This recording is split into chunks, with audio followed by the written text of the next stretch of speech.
हम इस वक्त आगरा की उस जगह पर मौजूद हैं जिसने अपने पहलू में हजारों पन्नों का इतिहास और सैकड़ों सालों की संपत्ति और धरोहर को समेट कर रखा हुआ है। हम इस वक्त ताजमहल के बिल्कुल सामने और यमुना के किनारे पर मौजूद हैं। आप मेरे सामने सफ़ेद ताजमहल देख सकते हैं। ये वही सफ़ेद ताजमहल है जिसे शाहजहां ने अपनी बीवी, अपनी अहलिया मुमताज़ महल की याद में बनवाया था। लेकिन ख़ास बात ये नहीं है कि वो सफ़ेद ताजमहल है, ख़ास बात ये है जो हम आपको बताने जा रहे हैं। दरअसल शाहजहां ने सफ़ेद ताजमहल बनवाने के बाद एक काला ताजमहल बनवाने की ख्वाहिश रखी थी और उसको अमली जामा पहनाने के लिए काफ़ी हद तक कदम भी बढ़ा दिए थे।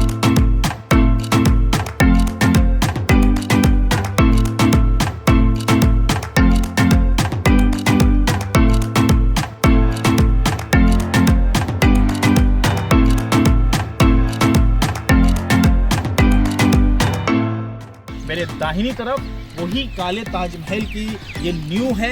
मैं आपको बताना चाहूँगा, ये देखिए, ये दीवारें जो उठी हुई हैं आपकी इस वक्त स्क्रीन पर दिखाई दे रही हैं, ये चौड़ी दीवारें, ये काले ताजमहल, उसी काले ताजमहल की दीवारें हैं जिसको शाहजहां अपने लिए बनवा रहे थे। शाहजहां ने अपनी बीवी की मोहब्बत में उनके गुजरने के बाद सफ़ेद ताजमहल बनवाया था, लेकिन शाहजहां की ये ख्वाहिश थी कि जब मैं दुनिया छोड़ूं और मैं इस दुनिया से रुखसत हो जाऊं तो मेरे लिए काला ताजमहल होना चाहिए था। लेकिन उस वक्त ये काला ताजमहल बन ना सका क्योंकि जिस वक्त सफ़ेद ताजमहल बन रहा था उस वक्त आवाम जो थी, बताया जाता है आवाम भूखों मरने लगी थी। काफ़ी पैसा इसमें खर्च हो गया था। उस वक्त का तकरीबन 4 करोड़ रुपए से भी ज़्यादा सफ़ेद ताजमहल को बनाने में खर्च हो चुके थे। यानी कि आज के वक्त से अगर उस वक्त का सोना जो था 15 रुपए का 10 ग्राम हुआ करता था, सॉरी 15 रुपए तोला, और उस वक्त का जो तोला था वो 11.66 ग्राम का तोला हुआ था। तो उस हिसाब से अगर हम जोड़ा, जबकि जो कि सोना इस वक्त 50,000 रुपये समथिंग तोला आ रहा है, तो आप इससे अंदाज़ा लगा लीजिए अगर उस ज़माने में 4 करोड़ शाहजहां ने सिर्फ ताजमहल बनाने में खर्च किए होंगे तो आज की कीमत कितनी ज़्यादा होगी। उसी हिसाब से शाहजहां अपनी दूसरी ख्वाहिश को पूरा करना चाहते थे और ये काला ताजमहल बनाना चाहते थे। इसका भी स्ट्रक्चर उसी ताजमहल की तरह बनाया जा चुका था।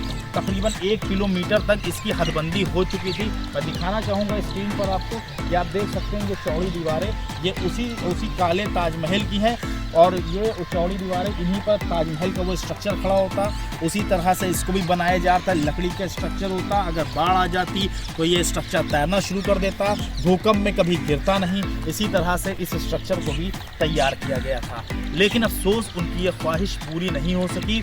और इससे पहले कि ये ताजमहल, उस वक्त भी इस ताजमहल को बनाने के लिए 50 लाख रुपए खर्च भी किए जा चुके थे। लेकिन इससे पहले कि इसकी तामीर हो पाती और ये पूरा हो पाता, शाहजहां के बेटे औरंगज़ेब ने उन्हें कैद करवा लिया। और कैद करवाया कहाँ पर? आगरा में मौजूद जो आपका ये लाल किला है, उसी जगह पर उनको कैद किया गया था। वहाँ की जेल में तकरीबन वो 2 सालों तक उन्होंने अपनी ज़िंदगी गुजारी यहाँ पर, और उसके बाद उन्होंने वहीं पर अपनी आखिरी सांसें ली।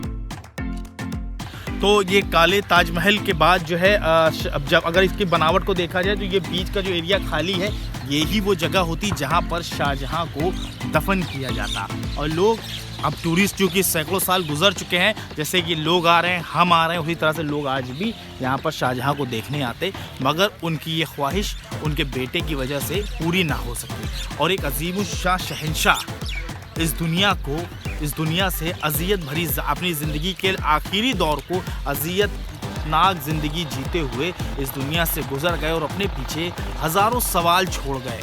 और वो ये कि जब इंसान दुनिया से चला जाता है तो उसका क्या हश्र होता है, क्या लोग उसे याद रखते हैं या नहीं याद रखते हैं। लेकिन आज भी शाहजहां को उनकी इमारतों की वजह से, उनकी दरिया दिली की वजह से और उनके कामों की वजह से याद किया जाता है। इस जगह पर घूमते हुए आगरा में बहुत सारे मॉन्यूमेंट्स हैं, बहुत सारी ऐसी चीज़ें हैं जिसको घूमा जा सकता है, जिनको देखा जा सकता है, जिन्होंने इतिहास को कदम दर कदम अपने अंदर समेट कर रखा हुआ है। मेरे साथ यहाँ पर मेरे सहयोगी भी थे, खुर्शीद खान राजू जी जो एक सीनियर जर्नलिस्ट हैं, वो मेरे साथ रहे इस दौरान।